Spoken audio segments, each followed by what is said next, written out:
19h07 sur Europe 1, c'est une nouvelle illustration de la présence des frères musulmans en France. Et cette fois-ci, excite les grands centres-villes, direction la Nièvre. Plus précisément, un institut qui forme les imams, l'IESH, comprenez l'Institut européen des sciences humaines.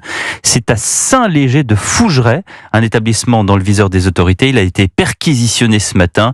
Ses dirigeants sont soupçonnés de ne pas avoir déclaré tous ses financements. Certains dissimulés proviendraient directement du Qatar. Bonsoir Jean-Baptiste Marty. Bonsoir Pierre, bonsoir à tous. À quand remonte le premier signalement ? L'affaire remonte à 2023 avec un premier signalement et l'ouverture d'une enquête financière, et cela après des soupçons de non-déclaration de certains financements. L'Institut, proche des frères musulmans, est soupçonné d'avoir reçu de l'argent en provenance du Qatar, mais aussi d'en avoir blanchi. Une affaire donc prise très au sérieux par les autorités et par la justice.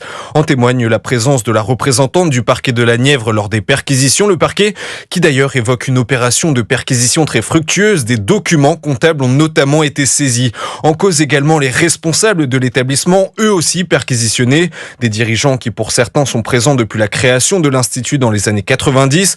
Un établissement créé par la Fédération des organisations islamiques en Europe et dont les frères musulmans sont aux manettes. Alors ce n'est pas la première fois que ce type d'établissement se retrouve dans le viseur des autorités.